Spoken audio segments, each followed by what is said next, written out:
Hello and welcome. My name is Alan. Today we will be doing a bit of reading for H.P. Lovecraft.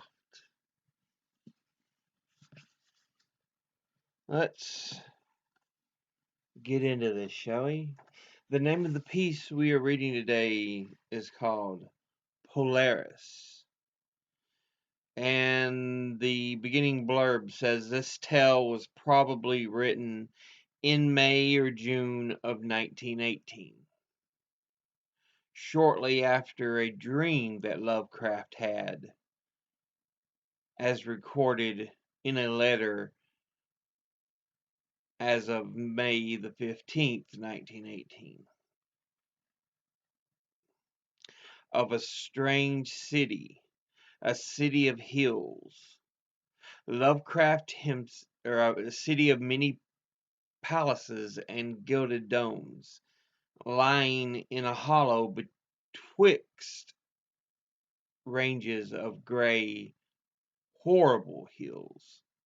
Lovecraft himself later noted its striking anticipation of the shape of Lord Dunsany, whom Lovecraft would not read for another year, but perhaps the influence of Poe's prose poems, such as Silence, a Fable, can be put forward. The story is not, in fact, a dream fantasy, but an account of a man of the present day who is possessed by the spirit of an ancestor from the distant past. It first appeared in The Philosopher, December of 1920. So, yeah, apparently there's a connection between H.P. Lovecraft and Edgar Allan Poe. Perhaps, because it was saying perhaps the influence of Poe's prose poems, such as Silence of Fable. So, but let's get into the story.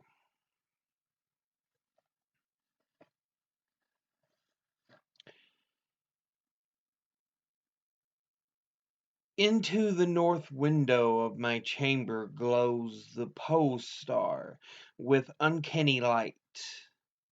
All through the long hellish hours of the blackness it shines there.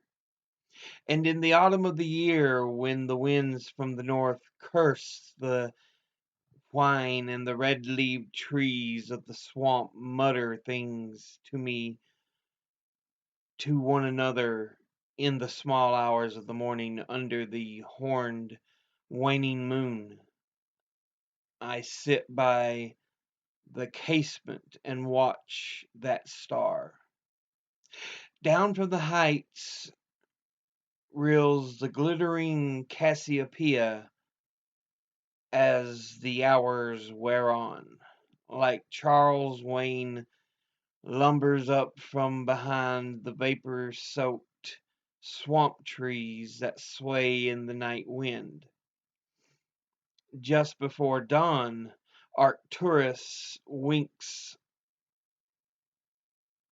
ruddily from above the cemetery on the low hillock, and Kama Berenices shimmer weirdly afar off the mysterious east, but still the pole star leers down from the same place in the black vault, winking hideously like an insane watching eye, which strives to convey some strange message, yet recalls nothing save that it once had a message to convey. Sometimes when it is cloudy I can sleep. Well, I do remember the night of the great aurora, when over the swamp played the shocking coruscations of the daemon light. After the beams came clouds, and then I slept. And it was under a horned waning moon that I saw the city for the first time. Still and somnolent did it lie, and a strange plateau in the hollow betwixt strange peaks. Of ghastly marble were the walls and its towers, its columns, domes, and pavements. In the marble streets were marble pillars, the upper parts of which were carven into the images of grave, bearded men. The air was warm and stirred not, and overhead, scarce 10 degrees from the zenith, glowed the watching pole star. Long did I gaze on the city, but the day came not, when the red Aldebaran, which blinked low in the sky but never set, had crawled a quarter of the way around the horizon. I saw light and motion in the houses and the streets. Forms strangely robed, but at once noble and familiar, walked abroad, and under the horned waning moon men talked wisdom in a tongue which I understood, though it was unlike any language I had ever known. And when the red Aldebaran had crawled more than halfway around the horizon, there were again darkness and silence. When I awaked, I was not as I had been. Upon my memory was graven the vision of the city, and within my soul had arisen another and vaguer recollection, of whose nature I was not then certain. Thereafter, on the cloudy nights when I could sleep, I saw the city often, sometimes under the horned waning moon, and sometimes under the hot yellow rays of a sun which did not set, but which wheeled low around the horizon. And on the clear nights the pole star leered as never before. Gradually I came to wonder what might be my place in that city on the strange plateau betwixt strange peaks. At first content to view the scene as an all-observant, uncorporeal presence, I now desired to define my relation to it, and to speak my mind amongst the grave men who conversed each day in the public squares. I said to myself, this is no dream. For by what means can I prove the greater reality of that other life in the house of stone and brick, south of the sinister swamp, and the cemetery in the low hillock, where the pole star meets into the north window each night? One night, as I listened to the discourse in the large square containing many statues, I felt a change, and perceived that I had at last a bodily form. Nor was I a stranger to the streets of Olotho, which lies on the plateau of Sarkis, betwixt the peaks Naunton and Cataphonic. It was my friend Alos who spoke, and his speech was one that pleased my soul, for it was the speech of a man and a patriot. The night had the news come of Dikos' fall, and of the advance of Inutos, squat, hellish, yellow fiends who 5 years ago had appeared out of the unknown west to ravage the confines of our kingdom, and finally to besiege our towns. Having taken the fortified places at the foot of the mountain, they now lay open to the plateau, unless every citizen could resist the strength of 10 men, for the squat creatures were mighty in the arts of war, and knew not the scruples of honor which held back our tall, grey-eyed men of Lomar from ruthless conquest. Alos, my friend, was commander of the forces of the plateau, and in him lay the last hope of our country. On this occasion he spoke of the perils to be faced, and exhorted the men of Aletho, bravest of the Lomarians, to sustain the traditions of their ancestors, who then forced to move southward from Zobna before the advance of the great ice sheet, even as our descendants must some day flee from the land of Lomar. Valiantly and victoriously swept aside the hairy, long-armed, cannibal Nofkes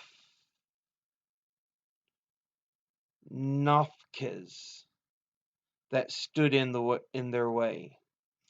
To me, Alos denied a warrior's part, for I was feeble and given to strange feignings when subjected to stress and hardships, but my eyes were the keenest in the city, despite the long hours I gave each day to the study of Nacotic manuscript and the wisdom of the Zobnarian fathers.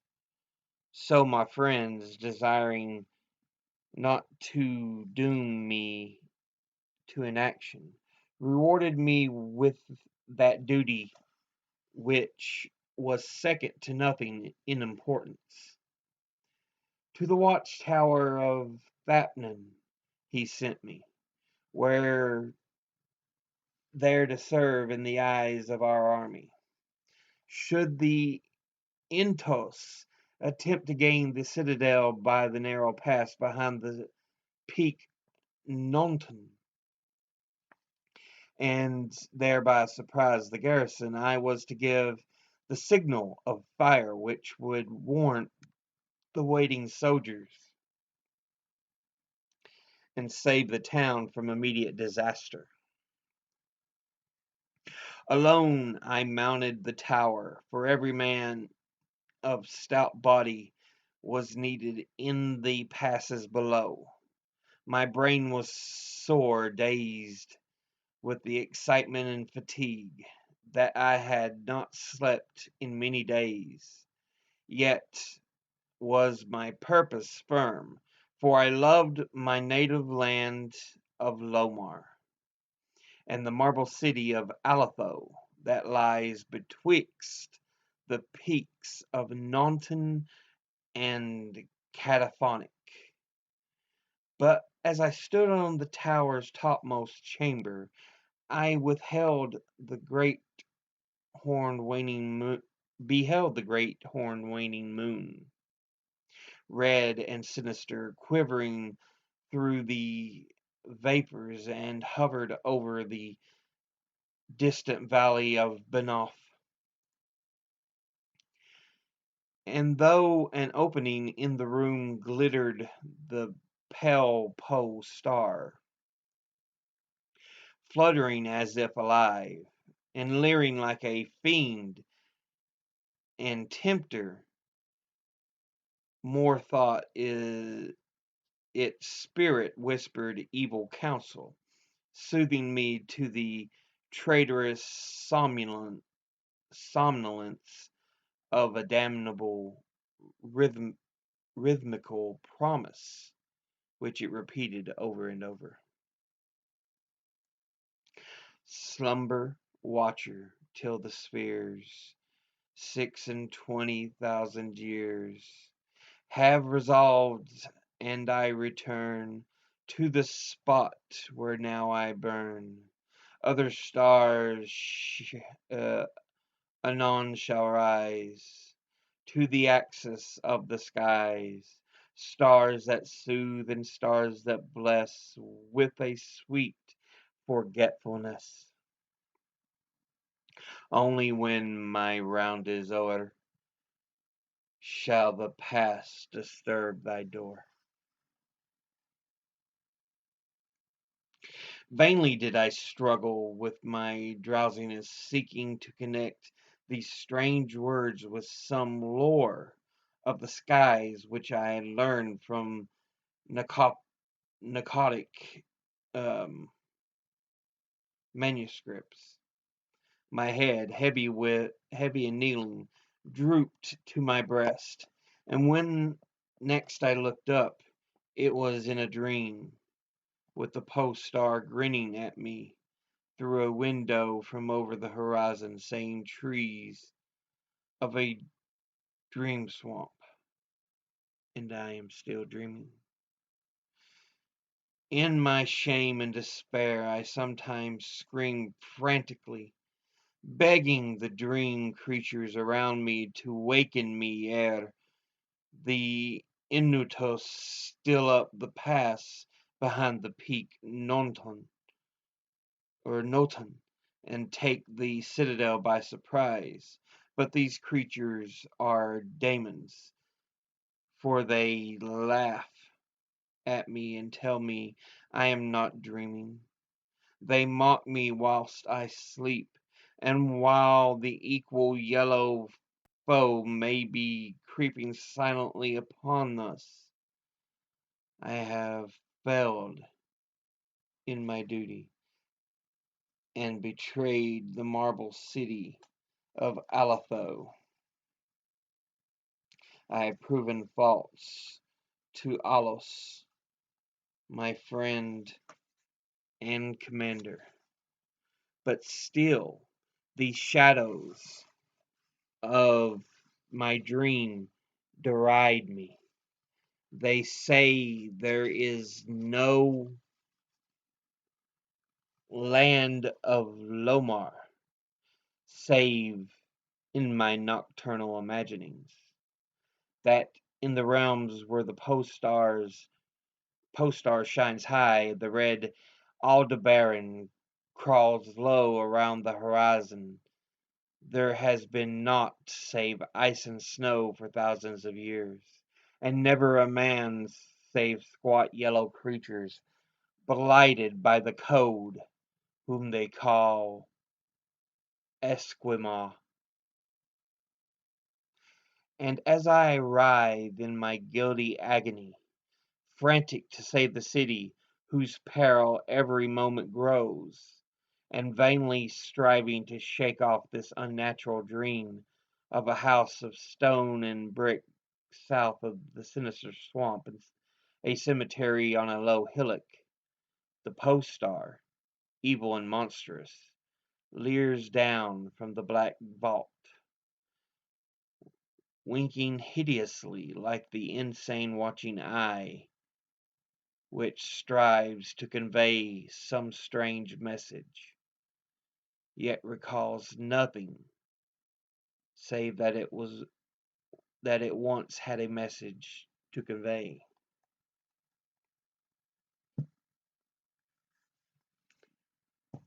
So yeah, from what I can tell, it's this man. He has this recurring dream, and he's showing up in this town.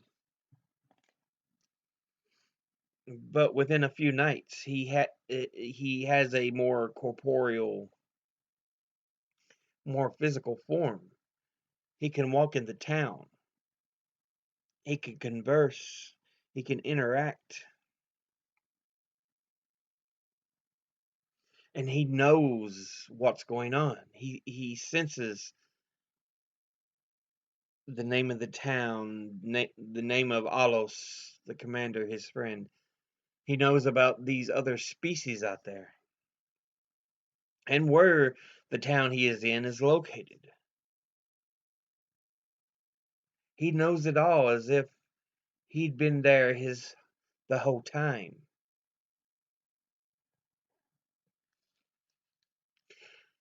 But it only seems to happen in his dreams.